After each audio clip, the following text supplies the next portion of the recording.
పాటు బయట ఎవరి దగ్గర ఏం మాట్లాడుకున్నా మేడం గారిని ఏమన్నా రాంబాబు గారిని ఏమన్నా జిల్లా అధ్యక్షుల వారిని నియోజకవర్గ ఇన్ఛార్జిని ఎవరో పట్టించుకోలేదండి. ఈ సమక్షంలో ఇన్ఛార్జి మినిస్టర్ ఉండగా అతను ఇష్టం వచ్చినట్టు మాట్లాడారు. దీనికి ఏంటంటే పార్టీ అంతా తీర్మానం చేసుకునండి. ఇవాళ విస్తృత స్థాయి సమావేశంలో ఏం తీర్మానం చేశామంటే అతను పార్టీ నుంచి బహిష్కరించాలి, సస్పెండ్ చేయాలని చెప్పేసి స్టేట్ పార్టీకి లెటర్ రాసి అందరూ లేఖల కంఠంతో తెలియపరిచారు.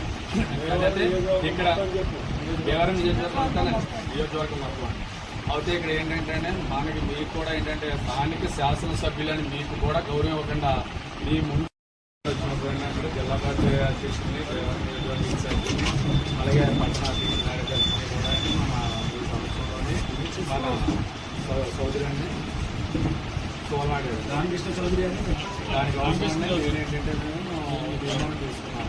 నేను గత 2 సంవత్సరాల పై నుంచి 3 సంవత్సరాల నుంచి అతను ఇదే వైపులో నడుస్తున్నాను. గతంలో కూడా ఆయన ఏంటనేది వ్యవహారం కూడా మీకు తెలిసిన విషయం, ఏదైతే చెప్పాలి.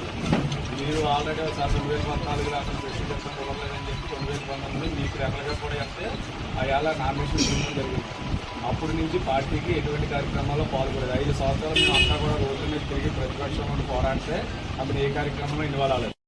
మొత్తం ఇంక వెళ్ళాలని లేదండి. టీడీపీ పార్టీ మొత్తం వీళ్ళ నాయకులు అంటే అదండి ఇదండి అని చెప్పేసి ఆయన ఇష్టం వచ్చినట్టు